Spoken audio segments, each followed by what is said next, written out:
mouthful. Now we've just had somebody come past and she had a very, very difficult question for us. Alright? And the question we're going to answer right now is, why does God allow suffering? But first of all, before we get to that comment of why does God allow, if there's a God, if he's real, why does he allow suffering? Can I see whether you recognise any of these acts? Anybody notice anything there? Do you know what that is? Any ideas? It's that bomb at the petrol station went off in Donegal back in October, killed 10 people. What about this? Anyone recognise this one? Anybody know what that is? That's Tiananmen Square, that, you know, where the Chinese government were killing students left, right and centre for protesting. What about down here?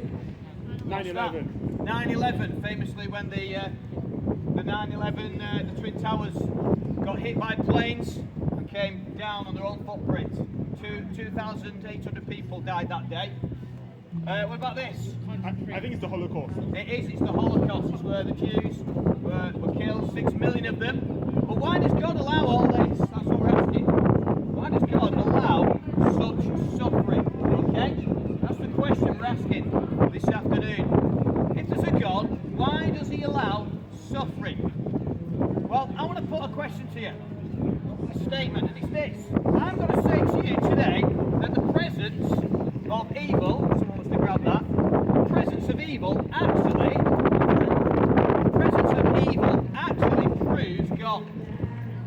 Now, how do I come to that conclusion, I hear you say? Well, if there's a God,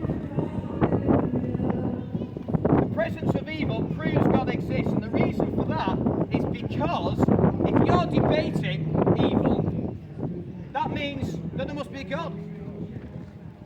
The very fact that you can even understand the difference between right and wrong, between good and evil, means you've got a moral conscience. Where did that moral conscience come from? Because just a selection of like atoms, which is what people think, that's what the atheist thinks. If there's any atheists here today, atheists think that we're just a collection of atoms. Well, if we're just a collection of atoms, how can those atoms come together to create a consciousness of sin, a consciousness of wrong? We understand that some things are good, some things are evil. So the very presence of evil proves that there's a God. The very fact that we can say that something's good and something's bad, the very fact that we can say that these bombs were bad, and that what the Chinese government did was bad, and what Hitler did at Auschwitz was bad, what happened with the terrorist attack at 9/11, the very fact that we can say that those things are bad proves that God is real. The very fact that we can even question and debate these kind of things. But you may say, okay, right, you've got me, I get you, Paul, I understand that, yeah, there's a God, but why does he allow suffering? We've still not answered that question, have we, as to why God allows suffering? Well, I want to ask you, what would you do if God stopped all suffering right now? If God stopped all suffering right now, what would happen? What would happen if God just stopped all suffering straight away? If just in 1 minute time God wipes out all suffering in the world, all of it, what would that look like? Shall I tell you what it'd look like? It would look like you and me, everybody, disappearing. Just like that. Because we all cause suffering, don't we? Now, you might want to stop the terrorists, you might want to stop these bombers, you might want to stop the Chinese government, you might want to stop Hitler, but at the end of it, every single one of us causes suffering. So if we're all responsible also for suffering in the world, and God has to wipe out all suffering, then he has to wipe us out as well. So you know what, I'm kind of glad that God doesn't wipe out all suffering straight away. And do you know why else I'm really glad that God doesn't wipe out all suffering? Because if he did not allow suffering, then he would not have allowed his own son to suffer on the cross.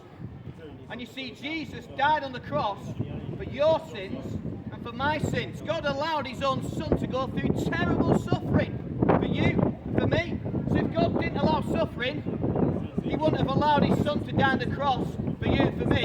And there would be no way of salvation. There would be no way that we could be saved. But thank God that he did allow his son to suffer. He He did allow his son to go through that pain of paying for your sin and for my sin on the cross. And you see, there was a terrible darkness on the cross. For 3 hours he hung there. It wasn't just a physical agony, being nailed to a cross and being whipped.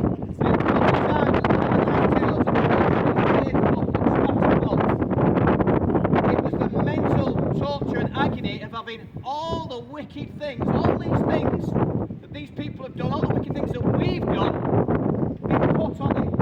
And he paid for them. He paid for all the wrong things that we have done. And that's how we can get to heaven. Because we can come to God and we can say, God, will you please forgive me? Even though I've done wrong, will you please forgive me? And do you know what God says? Yes, I can forgive you because I paid for your sin through my son's death on the cross. Now, is that something that you would like to enter into, sir? Is that something that you would like to partake of? Would you like your sins forgiven? Of course you would, because it means a home in heaven. It means being on this new earth when God brings in all righteousness. It means being able to get to sleep at night without those guilty thoughts weighing you down, because you will know that your sins are forgiven. You will know that God has paid for them. I'll tell you, there's no greater feeling in the world than being at peace with God, having your sins forgiven, and having that joy in your heart, and knowing that you are loved by God the Father. So, if anyone's got any questions about this, please come to me, and we will give you some John's Gospel.